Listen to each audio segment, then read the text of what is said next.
Ask मुफ्ती तारिक मसूद। बीवी की धमकियां। पाकिस्तान से किसी ने पूछा है, मैं सेकंड मैरिज करना चाहता हूं, मैं मुआशी और हर लिहाज से इंसाफ कर सकता हूं और मेरी पूरी कोशिश होगी कि मैं इंसाफ करूं। मेरी बीवी काफ़ी मजहबी है। मैंने अपनी वाइफ से डिस्कस किया कि फितनों का दौर है और मुझे ज़रूरत भी है, मुझे डर रहता है कि मैं हराम या बदनज़री में ना लग जाऊं। और बीवी को इंसाफ और बराबरी का भी यकीन दिलाया, लेकिन मेरी बीवी ने साफ कह दिया कि अगर आपने दूसरी शादी की तो मैं अलहदा हो जाऊंगी, खुला ले लूंगी और बच्चों को अपने साथ ले जाऊंगी और आपसे मिलने भी नहीं दूंगी, क्योंकि बच्चों पर मेरा हक है, मैं माँ हूं इनकी। मुझे अपनी बीवी और बच्चों से प्यार है, मगर दूसरी शादी मेरी ज़रूरत है, गुनाह में मुब्तला होने का ख़तरा है, मेरी रहनुमाई फरमाएं। तो जो डर गया वो मर गया, खूब समझ लें। धमकियों में जो आ गया तो वो कुछ भी नहीं कर सकता। जब आप मालदार भी हैं तो फिर मैं नहीं समझता कि एक औरत आपके माल से इस्तिफादा करे, बल्कि और भी औरतों को आप उनकी कफालत भी करें। औरत तो कभी भी नहीं चाहती मेरे ऊपर सोकन आए, लेकिन अल्लाह ने जो कानून बनाया है 4 शादियों का, वो इसलिए कि और भी तो दुनिया में औरतें पड़ी हुई हैं ना, जिनको शौहर चाहिए। उनका क्या होगा? वो नाअहलों से शादी करेंगी, मालदार औरतें फिर गरीबों से शादी करेंगी, फिर एडजस्ट ही नहीं हो पाएंगी। तो जब अल्लाह ने आपको वसाइल भी दिए तो फिर किसी की धमकियों में नहीं आना चाहिए। अल्लाह का हुक्म है, फनकिहू मा तौबा लकुम मिनन निसाई मसना व सुलास व रुबा, कि तुम निकाह करो 2-2, 3-3 औरतों से जो तुम्हें पसंद आए। हाँ, अगर अदल नहीं करोगे तो फिर गुनहगार हो गया। तो अगर आप समझते हैं कि आप दोनों के हुकूक अदा कर सकते हैं तो फिर इस ज़माने में फिर बीवी की धमकियों में नहीं आना चाहिए।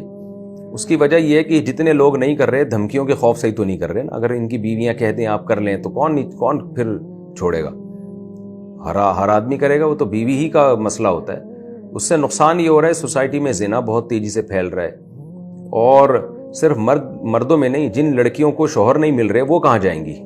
आप देखें, सोसाइटी में सर्वे करके देखें, बेड़ा गर्क हो गया लड़कियों का। बेटियां बापों पे बोझ बन गई हैं। बेटी पैदा होते ही माँ बाप परेशान होते हैं कि इसका होगा क्या।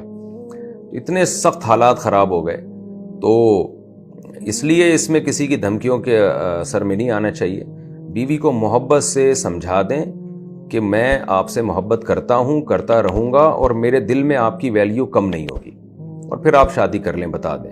अगर उसने खुला लेना होगा तो वैसे उसूली तौर पर तो खुला होता ही नहीं है इस तरीके से। अगर औरत कोर्ट से खुला ले लेगी वो शरन कलदम है। कहीं इस बेस पे निकाह करेगी तो वो निकाह नहीं होगा, वो जिना होगा, जब तक आप खुला नामे पे साइन नहीं करेंगे। दूसरी बात है कि बच्चों पे ये कहना कि माँ का हक है, माँ का भी हक है, बाप का भी हक है, दोनों का हक है। तो जब बच्चे छोटे होते हैं तो माँ के पास रहते हैं, जब बड़े होते हैं 9 साल के हो जाएं और लड़का 7 साल का हो जाए तो फिर बाप का हक है, और बालिग होने के बाद दोनों तरफ जहाँ चाहे बच्चे रहें। तो और तरबियत में बाप ही को अल्लाह ताला ने, उस नेचुरल जो गार्डियन है वो बाप को बनाया अल्लाह ताला ने। इताअत बाप की होगी, लेकिन रहेंगे माँ के पास भी, बाप के पास भी। तो ये जो हिसाब किताब है ना, अगर हम इसी तरह ख़वातीन की बातों में आते रहे जैसे कि आते हैं, नबी सल्लल्लाहु अलैहि वसल्लम ने इरशाद फरमाया, सही बुखारी की हदीस है, लन युफ्लिह कौमुन वल्लौ अहम्म उमूरिहिम मिनल मरअ, वो कौम हरगिज़ कामयाब नहीं हो सकती जो अपने अहम मामलात औरत के सुपुर्द कर दे। ख़वातीन ये बात सुन के गुस्सा तो करती हैं कि ये क्या बात हुई कि हमारे खिलाफ हदीस जा रही है। तो आपके हक़ में भी तो बहुत सारी हदीसें हैं ना। अल्लाह ताला ने सरबराह और डिसीजन मेकर जो बनाया वो तो मर्द को बनाया है, क्योंकि अगर इसी तरह ख़वातीन की हुकूमत शुरू हो गई और शादी भी उनसे पूछ के की जाए और आगे बड़े बड़े फैसले भी उनसे पूछ के किए जाएं तो निज़ाम आलम बर्बाद हो जाएगा। घरों में देख लेना, जिन घरों में मर्दों की नहीं चलती, औरतों की चलती है, ख़वातीन की चलती है, तो उन घरों का हशर तो देखें क्या है। आप खुद जाके देख लें, फैमिली सिस्टम तबाह हो जाता है पूरा। तो अल्लाह ताला ने मर्द और औरत दोनों की नेचर को देख के अहकाम नाजिल किए।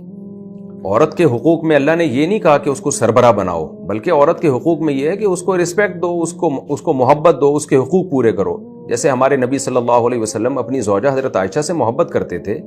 अम्मी आयशा फरमाती हैं, जहाँ से मैं पानी पीती थी बर्तन में, जिस जगह से, उसी जगह से नबी सल्लल्लाहु अलैहि वसल्लम अपने मुँह लगा के पानी पिया करते थे।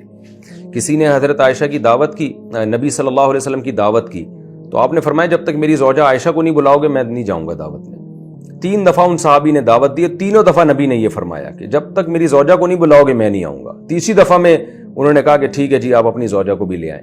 तो मोहब्बत देनी है औरत को, लेकिन सरबराह नहीं बनाना। नबी सल्लल्लाहु अलैहि वसल्लम घर में सरबराह पैगंबर ही थे। تو آج ہو یہ گیا ہے کہ محبت تو دیتے نہیں ہیں، باپ بنا لیتے ہیں اس کو. تو محبت دینی چاہیے، باپ بنانے کا حکم نہیں ہے، اس کو سربراہ بنانے کا حکم نہیں ہے. تو سربراہ گھر کے مرد ہی ہوں گے، ڈیسیجن میکر مرد ہی ہوں گے، ڈیسیجن پاور بھی مردوں کے پاس ہی ہونی چاہیے، ورنہ سارا نظام تباہ ہو جائے گا. اور اس میں عورت کا بھی فائدہ ہے.